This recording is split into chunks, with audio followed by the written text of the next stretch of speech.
My parents threw my suitcase onto the porch while I stood in the rain with my newborn baby wrapped against my chest. I was 18 years old, still weak from childbirth, still wearing the hospital bracelet they had not even noticed, still trying to understand how a house I had grown up in could become a place where my own mother pointed at the door and said, "You made your choice, now go live with the shame." My baby was only 6 days old. 6 days. His tiny face was pressed against my collarbone, warm and soft, breathing like the whole world was not falling apart around him. My father stood behind my mother with his arms folded, looking at me like I was no longer his daughter, but a problem he wanted removed before the neighbors started asking questions. My younger sister Brianna peeked through the curtain from the living room, crying quietly but too afraid to open the door. My older brother Marcus stood near the garage, shaking his head like I had ruined the family name all by myself. And me? I stood there holding my son, watching rain soak into the only suitcase my mother allowed me to pack. Inside were 3 baby outfits, 2 packs of diapers, 1 bottle, a thin blanket, my school certificates, and the pink sweater my grandmother had knitted before she passed. That was all they said I deserved. My name is Naomi Bennett. At 18, I was not rich. I was not powerful. I was not fearless. I was just a scared young mother with sore arms, tired eyes, and nowhere to go. My parents had always cared about appearances more than truth. My father, Leonard Bennett, was a deacon at church, a respected man in our neighborhood, the kind who shook hands firmly and spoke about discipline, morality, and family values. My mother, Patricia, led the women's prayer group and could make cruelty sound like wisdom if she lowered her voice enough. When they found out I was pregnant, they did not ask if I was okay. They did not ask what I needed. They did not ask whether I was scared. My mother sat at the kitchen table, looked at my stomach, and whispered, "You have disgraced us." My father did not speak for almost 5 minutes. Then he said, "Who is the boy?" His name was Daniel Reyes. He was 19. He was not a boy to me. He was the person who held my hand when everyone else turned my mistake into my whole identity. Daniel came from a family with money, but nobody in my family knew that. Not then. He never dressed flashy. He worked at his uncle's auto shop, drove an old pickup, and wore plain shirts with oil stains on the sleeves. He had calm eyes, gentle hands, and the kind of quiet confidence that did not need to announce itself. When I told him I was pregnant, he cried. Not because he wanted to run, because he was scared and determined at the same time. "I'm here," he told me. "I don't know everything yet, but I'm here." But my parents refused to meet him properly. My father called him that garage boy. My mother said he had already ruined enough. When Daniel came to the house with flowers and asked to speak with them, my father told him to leave before he called police. Daniel left only because I begged him to. "I don't want to make things worse for you," he said. I thought time would soften my parents. It did not. They hid my pregnancy from everyone they could. They stopped letting me attend church. My mother told relatives I was staying with a friend to focus on school. My father said if anyone asked, I was working part-time in another town. When my belly grew too large to hide, they stopped inviting people over. I became a secret inside the house that raised me. Still, I hoped the baby would change something. I thought when they saw him, when they held him, when they smelled his little head and heard his small cry, maybe love would be stronger than shame. So when I came home from the hospital with my son, I walked into that house hoping for mercy. My mother looked at the baby and said nothing. My father asked, "Did you put my name on any hospital forms?" That was his first question. Not the baby's name, not whether I was hurting, not whether his grandson was healthy. Paperwork, image, distance. I named my son Micah Daniel Bennett. Micah because it meant, "who is like God." Daniel because his father deserved to be honored. Bennett because I still believed my family name could hold us. For 6 days, I stayed in my old bedroom with Micah, trying to nurse him, trying to sleep, trying not to cry loud enough for my mother to hear and call me dramatic. Daniel called every day. He wanted to come get us, but he was out of town because his father had suddenly called him back to handle a family emergency. I did not know details. Daniel said it involved lawyers, his grandfather, and something about the family company. He sounded stressed but kept saying, "I'm coming back. I promise. Don't let them scare you." But fear was already living in the house. On the 6th day, my mother entered my room without knocking. She stood beside the bed while I changed Micah's diaper. "We have decided," she said. My stomach tightened. "Decided what?" "You cannot stay here." I stared at her. "What? This is not healthy for the family. People are beginning to ask questions. Your father cannot continue carrying the shame of your decisions." I picked up Micah gently. "Mom, I just had a baby." She looked at him like he was evidence, not a child. "Yes, and that is why you need to learn responsibility." "I am trying." "No, you are hiding here while we carry the consequences." I laughed because I could not believe it. "You made me hide." Her face hardened. "Do not twist things." Then my father appeared in the doorway with my suitcase in his hand. That was when I understood. They had already packed me out. "Dad," I whispered. He did not look at Micah. "You need to leave tonight." "Where am I supposed to go?" "To the boy who made you this way." My chest tightened. "Daniel is out of town," my mother said. "Then call him." "I have a newborn." "You should have thought about that before." The room tilted. There are moments when a child realizes a parent is capable of doing the thing she kept praying they would not do. That moment changes you. My father placed the suitcase on the floor. "Pack what you need. We will not have this in our house anymore. This. My baby. Me. Our need. Our existence." I begged. I am not ashamed to say that. I begged because I was 18, exhausted and terrified. "Please, just a few days. Daniel will come. I'll find work. I'll leave soon. Please don't do this tonight." My mother's eyes filled with tears, but not the kind that made her softer, the kind that made her crueler, because now she felt righteous while hurting me. "If we let you stay," she said, "we are telling Brianna this behavior has no consequences." Brianna was 15, standing behind the hallway corner, crying. I saw her wipe her face. My mother saw too. "Go to your room," she snapped. Brianna disappeared. My father lifted the suitcase again. Enough. 30 minutes later, I was on the porch. Rain falling. Baby against my chest. Suitcase at my feet. Front door locked. My mother stood behind the glass, watching me cry. Then my father turned off the porch light. Darkness swallowed me. I called Daniel. No answer. I called again.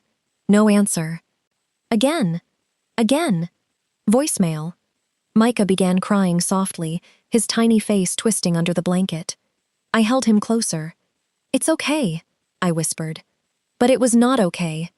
Nothing was okay. Nothing was okay. Then, at the far end of the street, headlights appeared. Not one set. Many. Black SUVs. A long line of them. They turned onto our quiet road one after another, engines low, headlights cutting through the rain.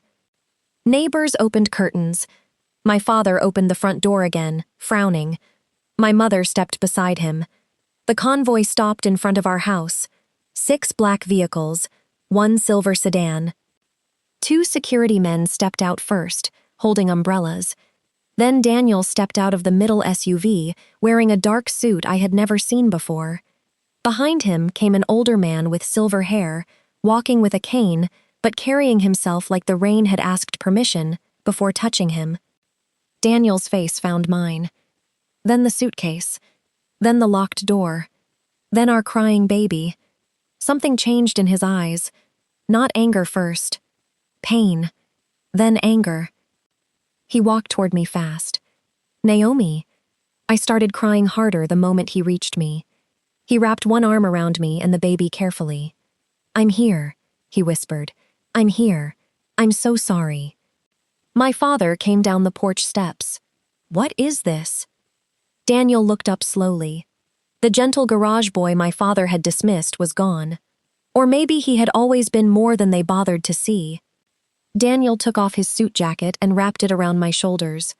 Then he turned to my parents. "You put my son in the rain?" My mother gasped. My father stiffened. "Your son?" Daniel's jaw tightened. "Yes, my son, and the woman carrying him is coming with me."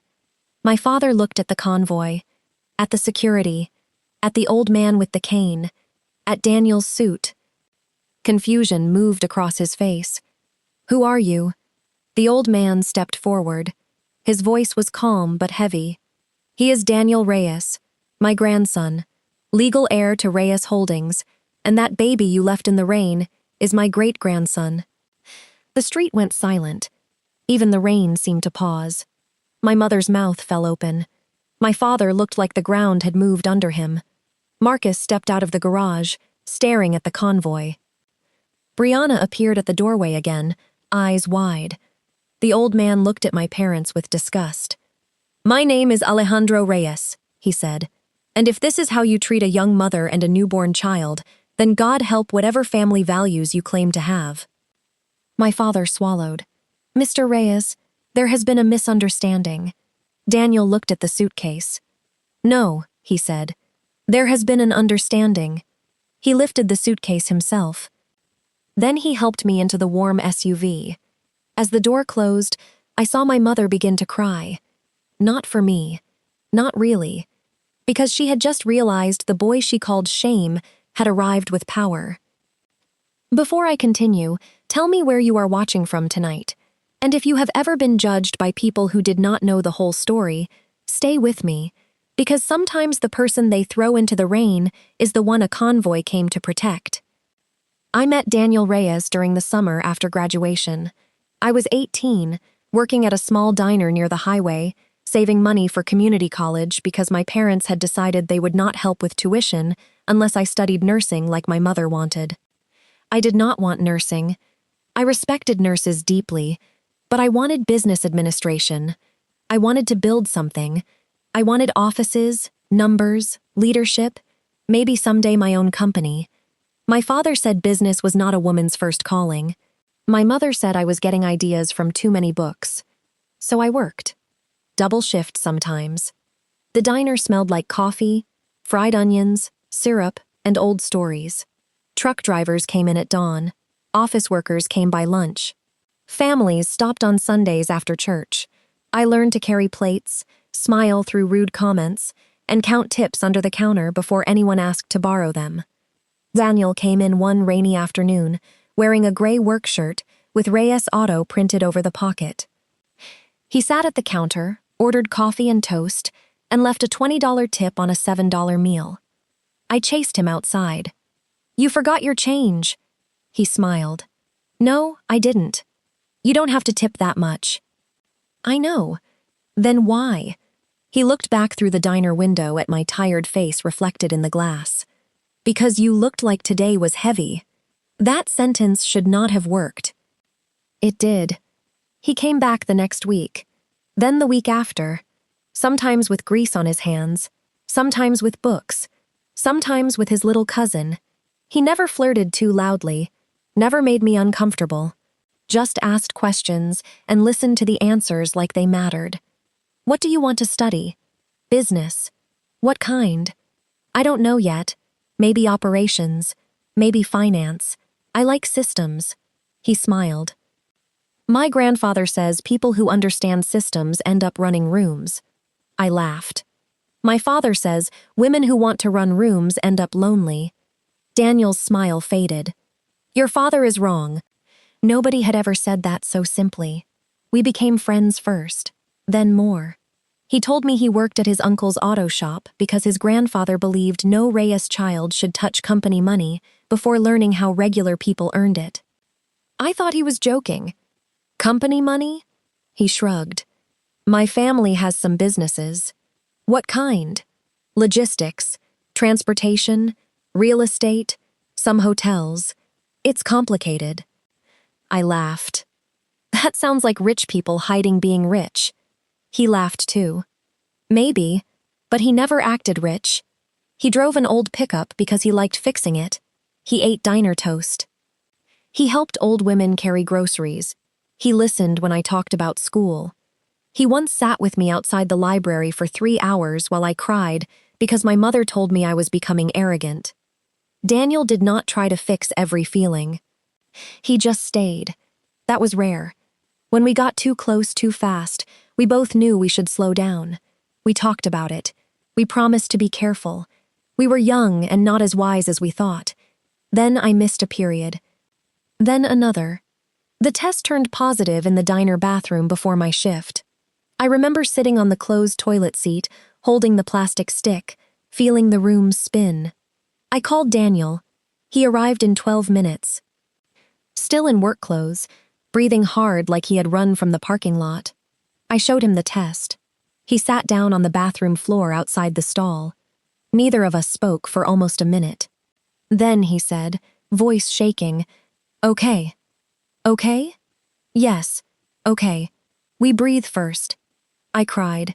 "I'm scared." He reached under the stall door with one hand. I held it. "Me too," he said, "but I'm not leaving." And he did not. Through the pregnancy, Daniel tried. He went to appointments when my parents refused. He brought groceries. He bought baby supplies. He read books about newborn care and sent me nervous messages like, "How many diapers is normal? Because this book is saying a lot of diapers." He wanted to tell his family immediately, but I was scared. His grandfather had a reputation. Not bad exactly. Powerful. I imagined being dragged into a room of wealthy people judging me worse than my parents did. Daniel promised his grandfather was not like that. "He is strict," Daniel said, "but he is fair." I had heard that about parents before. So we waited too long. That part was our mistake. Then Alejandro Reyes got sick. A heart issue. Daniel had to travel suddenly because the family called him to Houston, where Reyes Holdings was handling leadership decisions while Alejandro recovered. Daniel told his grandfather everything while he was there. The pregnancy, me, our baby, his fear, our plan. Alejandro did not scream. He asked questions. Hard ones. Did Daniel love me? Was he prepared to be a father? Had he spoken to my family? Was I safe? Was the baby healthy? Why had he not told him sooner? Daniel answered honestly. Alejandro listened. Then said, "Bring her home." Daniel called me that night, crying. "He wants to meet you." I was 6 days postpartum, exhausted, and living under my parents' cold silence. "Can it wait?" I asked. "No," he said. "I don't think it should." He was already on his way back when my parents threw me out. He missed my calls because he was on a plane. When he landed and saw 13 missed calls, he panicked.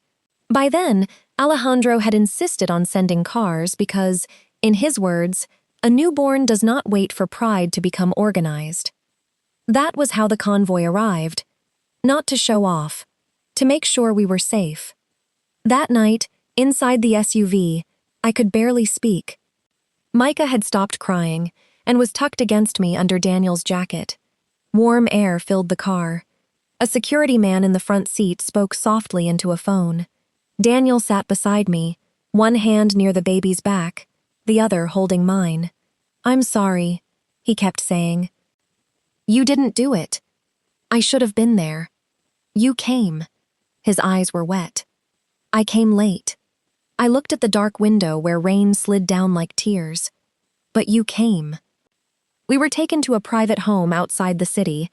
Not a mansion at first. A guest residence owned by the Reyes family, quiet and secure, with a nursery already being prepared because apparently Alejandro Reyes moved faster than panic. A doctor checked me. A nurse checked Micah. A woman named Mrs. Alvarez brought warm soup, clean clothes, diapers, formula even though I was trying to nurse, and the kindest eyes I had seen in days. "You sleep," she said. "The baby will be right here." "I can't," I whispered. "You can. Mothers must rest too." That sentence broke me. My own mother had treated rest like something I no longer deserved. This stranger spoke as if caring for me was part of caring for the baby. Alejandro came the next morning. He was tall even with a cane, silver-haired, brown-skinned, with a face that looked carved by decisions. He entered slowly, asked permission before sitting, and looked at Micah with tears in his eyes. "So," he said softly, "this is my great-grandson." Daniel stood beside my chair. I held Micah tighter. Alejandro noticed. Good men notice fear before they demand trust. He looked at me. "Naomi, may I speak plainly?" I nodded. "My grandson should have told me sooner. You both are young. This is not the path I would have designed for either of you." My chest tightened. He continued. "But no child is shame. No mother is trash. No family proves honor by throwing a newborn into rain." Tears filled my eyes. He leaned forward. "You are safe in my house. Not because of money, because it is right." I cried then. Hard. Daniel knelt beside me. Alejandro looked away, giving me privacy while staying present. That was dignity. For the first 2 weeks, everything felt unreal. I lived in clean rooms with soft blankets and quiet help. Doctors came, a lactation consultant came, Daniel stayed every day, Alejandro visited every morning and asked if I had eaten before asking about the baby. My parents did not call the first day. Or the second. On the third day, my mother called. I answered because some wounded parts of daughters still reach for mothers even after being pushed out. "Naomi," she said softly. "Mom, where are you?" "Safe." A pause. "With him?" "Yes." Another pause. Then, "His family seems established." There it was. Not "Are you okay?" Not "How is the baby?" Established. My pain had become less shameful now that money arrived in black SUVs. I closed my eyes. "Yes, Mom, they are established. Your father and I think we should all sit down and talk." "Why?" "Because there were misunderstandings." I looked at Micah sleeping in the bassinet. "What did you misunderstand about putting a newborn in the rain?" She began crying. "Naomi, don't say it like that." "How should I say it?" "We were scared. So was I. We felt embarrassed. So you embarrassed me worse. Your father was angry. And I was bleeding." Silence. That sentence sat between us like a locked door. She whispered, "I didn't know." "You didn't ask." I hung up. The next call came from my father. I did not answer. He sent a message. "We need to discuss what is best for the child." The child. Not Micah, not grandson. The child. I showed Daniel. His face changed. He showed Alejandro. Alejandro read it once and handed the phone back. "Vivian," he said.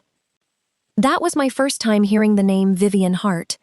She arrived that afternoon in a navy suit, carrying a leather folder and the calm energy of a woman who could end an argument before sitting down. She was the Reyes family attorney, but she spoke to me directly, not around me. "Naomi," she said, "you are Micah's mother. You are 18. You have rights. Daniel has responsibilities. Your parents do not get to appear after abandonment and control the story because they dislike how powerful his family is." I listened carefully. Nobody had spoken to me like I had legal standing before. Vivian continued. "We need to establish paternity properly, support arrangements, medical authority, housing stability, and boundaries with your parents." My face warmed. "Does that mean court?" "Not necessarily. It means structure. Structure protects young mothers from everyone else's emotions." I liked her immediately. Daniel sat beside me. "I want to be on the birth certificate," he said. "I want responsibility. Real responsibility." Vivian looked at him. "Good. Then you will sign documents, not speeches." Alejandro smiled faintly. "Vivian believes paper is the spine of good intentions." "She is correct," I said. Vivian turned to me, and for the first time that week, I saw approval in someone's eyes that had nothing to do with pity. My parents changed quickly once they understood who Daniel was. Too quickly. That was the wound. If they had stayed angry, maybe it would have made a kind of terrible sense, but suddenly my mother wanted to visit. My father wanted to bless the child. Marcus wanted to apologize if things got heated. Brianna sent secret messages saying she missed me. Church people who had whispered about me began telling my mother how blessed she was that the baby's father came from a good family. Good family. Not because Daniel stayed, because his convoy had tinted windows. My mother posted a vague message online. God restores what the enemy tries to break. Family is everything. I stared at it until my hands shook. Family is everything. 6 days earlier, family had turned off the porch light. Vivian sent a formal letter to my parents.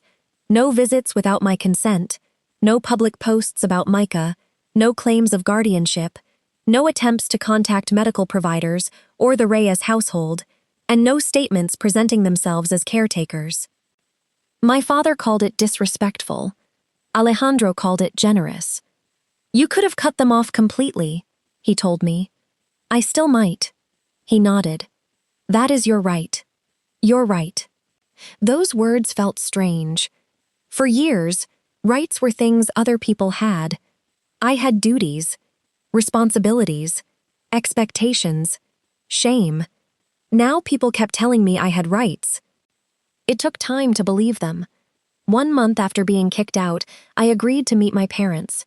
Not at their house. Never again. At Vivian's office. Daniel came with me. Alejandro offered, but I said no. I did not want my parents behaving because a powerful old man was watching. I wanted to see what was left when only truth sat in the room. My mother cried the moment she saw me. She reached for Micah, but I stepped back. Her face collapsed. Naomi. No. He's my grandson. He was your grandson on the porch. She covered her mouth. My father looked older than he had that night. Not humble. Just less certain. He sat across the table. Naomi, we made mistakes. Vivian lifted her pen. I looked at him. For what specifically? He frowned. What? What mistakes? He sighed. We reacted badly. No, say what you did. My mother cried harder. Daniel held Micah quietly beside me. My father's jaw tightened. We asked you to leave. I waited. Vivian's pen remained still. My father looked away. We put you out. And? His voice dropped. With the baby. And? In the rain. My mother sobbed. I nodded once. Good. Now we are in the room with the truth. My father's eyes flashed. You speak to me like I am some criminal. You put a 6-day-old child outside at night. He opened his mouth, then closed it. Good. My mother whispered. I was ashamed. I looked at her. Of me? She nodded, crying. Of the pregnancy. Of what people would say. Of your father's anger. Of church gossip. I thought if we made you face consequences, people would know we did not approve. And when Daniel arrived with money, her face went pale. That wasn't... Yes, it was. She looked down. You wanted me ashamed when you thought he was poor. You wanted a meeting when you learned he was rich. That sentence turned the room silent. Daniel shifted beside me but did not speak. He knew this was mine. My father said, his money has nothing to do with it. I laughed softly. Dad, you asked what was best for the child after calling him shame for months. He flinched. My mother reached across the table. I want to make it right. You can't make that night right. Her hand stopped. I continued. You can become safer going forward, maybe, but you cannot erase the porch. She cried silently.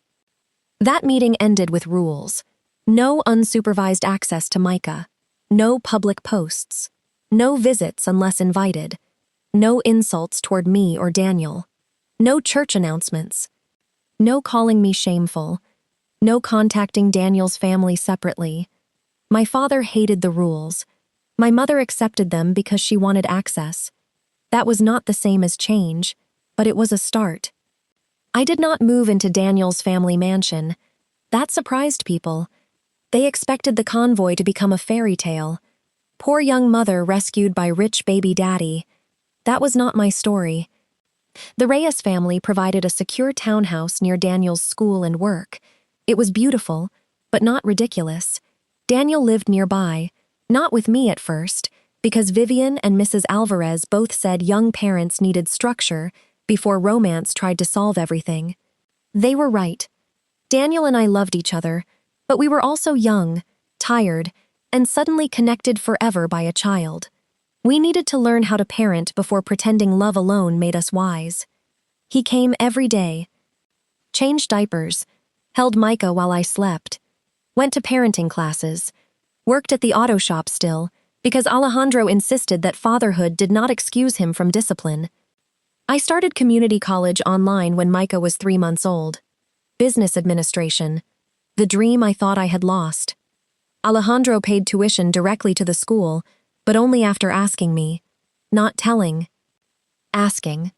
I would like to invest in your education, he said. I cried, because no adult had ever phrased help like respect before. I said yes. My parents struggled with the new reality. My mother wanted forgiveness to move faster because shame had become uncomfortable now that other people knew what they did. My father wanted authority, but had lost the right to command. Marcus was angry that Daniel's family treated me like I mattered. Brianna was the only one who reached out carefully. She texted, "I'm sorry I didn't open the door. I was scared." I stared at that message for a long time, then replied, "I know, but I was scared too." She answered, "I know, I'm sorry." That was the beginning of our repair. Small, real. Brianna visited when Micah was 4 months old. She came alone, brought diapers, and asked before touching him. She cried when she held him. "He's so tiny," she whispered. He was tinier in the rain. She cried harder. I know. I did not say it to be cruel. I said it because truth needed witnesses inside my old family. Years passed. Not in a montage.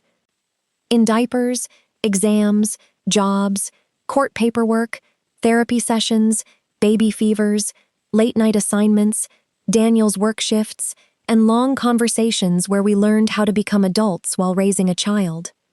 Daniel did not become perfect. Neither did I. We argued about schedules, money boundaries, parenting styles, and his family's protection sometimes feeling too heavy around me. But he never ran. That mattered.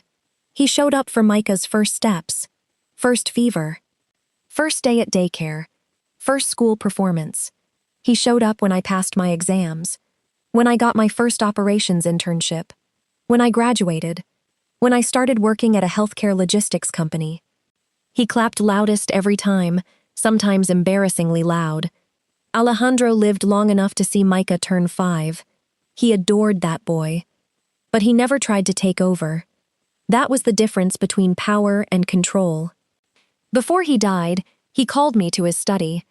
By then, I was 23, working full-time, studying part-time, and co-parenting steadily with Daniel. Alejandro looked weaker, but his eyes were still sharp. "Naomi," he said, "I have put something in trust for Micah." I nodded. "Thank you. And something for you." I froze. "No. You don't have to. I know." "I don't want people saying," he lifted one hand, "people will always say what their character allows. Let them."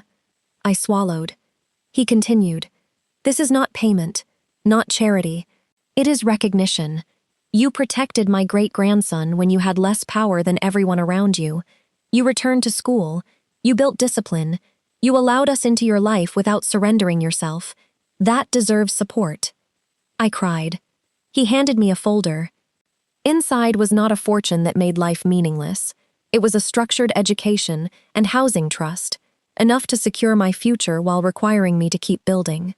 "You are not being rescued from work," he said. "You are being given room to do it well." That was Alejandro, kindness with structure. When he died, Daniel grieved deeply. So did I. My parents attended the funeral. My mother cried more than seemed appropriate for someone who barely knew him. My father looked uncomfortable around so many powerful people. Marcus tried to network and was quietly redirected by security. Brianna held Micah's hand.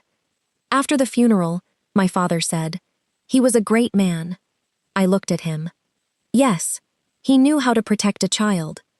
My father said nothing. Good. By 28, I had built a career in operations consulting. By 30, I launched Bennett Systems Advisory, helping healthcare startups and family businesses build ethical growth structures. By 32, the company crossed 10 million in contracts. Daniel and I married when we were 30. Not because we had to. Not because of Micah. Not because of family pressure. Because after years of showing up, we chose each other as adults. The wedding was small. My mother came. My father came. They sat quietly. No speeches. No claiming redemption. Daniel cried when I walked down the aisle. Micah, 8 years old, carried the rings and whispered, "Dad is doing the ugly cry." Everyone laughed. That laugh healed something. Not everything, but enough. My parents slowly became part of my life again, but never in control. They saw Micah on my terms. They apologized many times, some better than others. My mother eventually gave me the apology I needed most. She came to my office one afternoon, years after the porch, and said, "I cared more about people thinking I was a good mother than actually being one to you when you needed me." That sentence broke me open. "For what specifically?" I whispered. She cried. "For calling you shame, for hiding you, for letting church people matter more than your fear, for putting you and Micah outside, for changing only when Daniel's family arrived, for making you feel like your worth depended on the status of the man beside you." I cried too. "I hear you," I said. Forgiveness came later. Slowly. Not like a door flying open. Like a window unlocked 1 inch at a time. My father's apology took longer. He resisted truth because truth stripped him of the image he loved most. Righteous father. One day, Micah was 12 and asked him, "Grandpa, is it true you made Mom leave when I was a baby?" The room froze. My father looked at me. I did not save him. He looked back at Micah. "Yes," he said quietly. "Why?" My father's face crumpled. "Because I was more worried about shame than love, and I was wrong." Micah nodded slowly. "Don't do that again," my father cried. So did I. Children can ask clean questions adults spend years avoiding. My company grew bigger than I expected. By 36, Bennett Systems Advisory had offices in 3 cities. We helped healthcare networks, logistics startups, and community clinics build better systems. I created a program for young single mothers called Porch Light Pathways. The name mattered. Because the night my parents turned off the porch light, I promised myself that if I ever had power, I would help other young mothers find doors that stayed open. The program offered childcare support, education grants, job training, legal guidance, parenting classes, financial counseling, and safe housing referrals. Not shame. Structure. At the first graduation ceremony, 12 young mothers crossed the stage, holding certificates while their babies sat in the front row with volunteers. I gave a speech. I said, "A young mother does not need shame to become responsible. She needs safety, truth, support, and a path. Consequences without compassion do not build character, they build wounds." My mother sat in the audience and cried. My father held his head down. Daniel stood beside Micah, clapping. That was the full circle. Not revenge. Repair with memory. People often ask about the convoy. They love that part. The black SUVs, the rain, the rich grandfather, the shocked parents, the garage boy revealed as an heir. It is cinematic. I understand why people remember it. But the convoy did not save me by itself. It got me out of the rain, yes, but after that, I still had to heal. I still had to raise a child, still had to study, still had to work, still had to learn boundaries, Still had to stop hearing my mother's voice whenever I made a mistake. Still had to believe I was not shame. Still had to become more than the girl on the porch. Money can open doors, but it cannot walk the road for you. Daniel's family gave me shelter. I had to build a life, and I did. My parents kicked me out for being a single mom at 18. Then my baby daddy arrived in a convoy. But the real shock was not that Daniel came from wealth. The real shock was that he came with responsibility. He came with his family. He came with protection. He came with his grandfather's courage. He came not to hide me, not to shame me, not to make me smaller, but to say in front of everyone, this woman and this child belong in safety.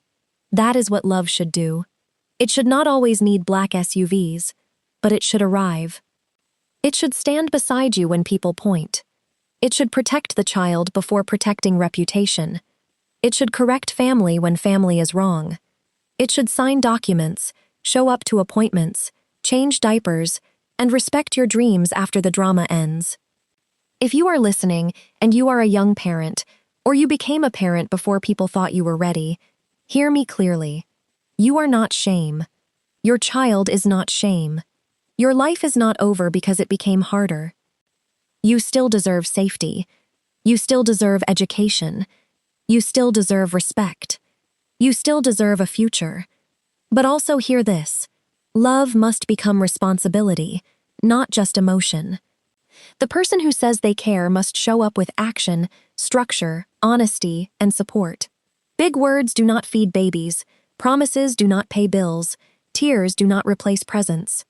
And if your family has hurt you in the name of reputation, you are allowed to protect yourself. You are allowed to set rules. You are allowed to say no to people who only became sorry after they saw someone powerful standing beside you. You are allowed to accept help without becoming owned by it.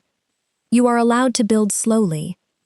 One class, one job, one safe room, one legal document, one honest relationship, one peaceful night at a time. Today, Micah is a teenager, tall like Daniel, stubborn like me, wise in ways children become wise when the adults around them finally tell the truth. He knows the porch story, not every painful detail, but enough. He knows his grandfather Alejandro came in the rain. He knows his father stayed. He knows my parents failed and later worked to become better. He knows love is not proven by titles. It is proven by what people do when the porch light goes off. My parents are older now. They ring my doorbell when they visit. Every time. My mother never enters without asking. My father never calls Micah the child. He calls him by name. Marcus still struggles with pride, but even he knows better than to joke about that night. Brianna became one of my closest friends after years of repair. She volunteers with Porch Light Pathways and tells young girls, open the door when it is right, even if you were once too scared to do it. Daniel and I are still married. Not perfectly. Honestly, we built a life from fear, responsibility, forgiveness, arguments, laughter, and a baby who deserved better than shame. And sometimes, when it rains at night, I stand near my front window and watch the water run down the glass. I remember the porch, the suitcase, the cold, the tiny baby against my chest, the headlights turning onto our street, the convoy, Daniel stepping out, Alejandro's voice cutting through the rain. No child is shame. No mother is trash. No family proves honor by throwing a newborn into rain. Those words became part of me. So when the world tries to shame a young woman for surviving, I remember the girl I was and the woman I became. My parents put me out, but they did not end me. They turned off the porch light. But another light came down the street, and this time, it did not pass me by.